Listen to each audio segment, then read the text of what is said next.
Session d'appropriation du programme national d'éducation aux valeurs, le ministre de la refondation de l'État face à la presse nationale. Ce mardi 15 octobre, la Maison de la Presse a servi de cadre pour une rencontre d'échange et de présentation du PNEV aux hommes des médias. C'était en présence du ministre de la Communication, de l'économie numérique et de la modernisation de l'administration. Une recommandation forte des ANR, le PNEV entend réapproprier nos valeurs sociétales pour un Mali refondé avec un citoyen malien nouveau. La présente session vise à expliquer en vue d'une appropriation le contenu du programme, tout en soulevant l'importance des médias dans sa promotion. Le peuple malien, désormais debout sur les remparts pour la refondation de notre nation, apprécie à sa juste valeur l'initiative de cet important chantier par lequel nous entendons restaurer nos valeurs, notre modèle de vie humaniste, notre culture tout court, resté hélas longtemps relégué au rang de relique folklorique par ceux qui, par les vicissitudes de l'histoire, nous ont dominés un moment. Oui, à la suite de la conceptualisation du cadre structurel du nouveau système étatique à bâtir, il est devenu impérieux de construire le citoyen malien de type nouveau qui va l'animer. À l'évidence, les modes de transmission des valeurs incluent non seulement la famille, l'école, l'administration, les collectivités territoriales, mais aussi et surtout les médias et les technologies de l'information à l'ère des réseaux sociaux. En effet, si l'exposition à des cultures différentes à travers les médias peut être bénéfique pour l'ouverture d'esprit et l'acceptation de la diversité, il est essentiel de rester vigilant face à un risque d'acculturation déviante et à l'influence néfaste des médias sur nos valeurs. Il devient alors impérieux de faire des choix conscients quant au contenu que nous consommons, aux messages que nous véhiculons et à l'éducation que nous inculquons à nos enfants. À l'issue des interactions des participants, le ministre Ibrahim Ikassa est revenu sur le rôle crucial des médias à jouer dans la préservation des valeurs et les modes de transmission. Nous, Mali, nous avons quelque chose à donner au reste du monde avant de recevoir quelque chose de ce reste du monde. Mais il faut être suffisamment ancré dans ses racines pour tenir. Et ces comportements souhaitables que nous voulons que le nouveau citoyen malien adopte ou justement combat. Oui, tout est gâté aujourd'hui. Il s'agit de se reprendre.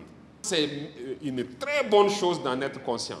Donc ça veut dire qu'on a à moitié résolu le problème. Maintenant, il faut changer de paradigme et sortir de cela. Les questions de sensibilisation, oui, qui doivent passer par la radio, mais c'est prévu dans les actions. Il est dit, réalisons des émissions télé-réalité sur l'épouse modèle. Ça, c'est les journalistes qui sont interpellés.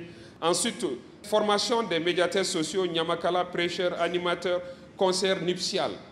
Oui, ça c'est ce qu'il nous faut. Ensuite, on a dit réalisation et diffusion de documents sonores, magazines TV, reportages et émissions sur les valeurs nationales et les valeurs de souveraineté retrouvées. Ça, ce sont des aspects qui vous concernent en premier. Et d'ailleurs, sur la page 10, conception et diffusion de messages audiovisuels sur la culture de la paix, formation de l'encadrement supérieur des critères d'accessibilité aux distinctions honorifiques, la reconnaissance du mérite. Je pense que ce sont des choses auxquelles la presse peut judicieusement participer. Il est attendu des médias une diffusion et promotion des valeurs ainsi qu'une création de contenu positif. Le premier responsable du département de la communication a, dans son mot de clôture, invité les médias à une mobilisation rationnelle des réseaux sociaux pour sensibiliser et engager les jeunes autour des valeurs traditionnelles. Chers professionnels des médias et chers collègues, retenez que ce programme ne concerne pas seulement l'éducation au sens scolaire du terme, mais bien l'éducation à des valeurs profondes qui constituent le socle de notre société malienne et qui conditionnent sa pérennité, qui elle-même nécessite une amélioration constante de chacun et de tous.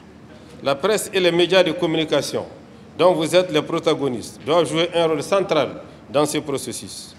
Vous êtes les voix et les yeux du peuple, les relais des aspirations, des préoccupations et aussi les porteurs d'espoir.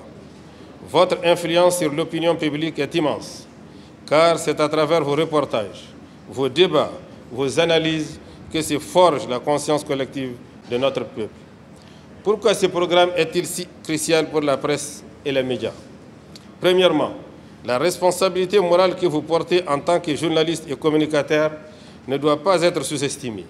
Dans un contexte où le Mali fait face à des défis de sécurité, de cohésion sociale et de développement, vous avez le devoir d'être des porte-parole véridiques qui magnifient les valeurs qui unissent aujourd'hui et qui vont assurer notre avenir commun. Deuxièmement, l'éducation aux valeurs que vous allez relayer est le fondement même de la concorde si indispensable à toute vie humaine. En prenant des principes tels que le respect, l'intégrité, l'unité, vous contribuez à renforcer la cohésion nationale et à lutter contre la désinformation, le sectarisme et la violence verbale. Le rôle des médias dans ce cadre est de sensibiliser, de former et de créer un espace de dialogue sain où les Maliens peuvent se reconnaître dans des idéaux communs. Donc je vous invite vraiment à vous approprier de ce document et aussi à le vulgariser au niveau de la population dans les différentes langues. Cette rencontre d'échange avec les médias met ainsi fin à cette seconde session d'appropriation du PNEV. On retient que, de par son influence, le monde des médias peut inspirer une nouvelle génération de Maliens conscients de ses responsabilités envers la société. Les plus hautes autorités de notre pays, à travers le ministère de la Communication, soutiennent les médias dans leur mission et les encouragent à être des acteurs du changement.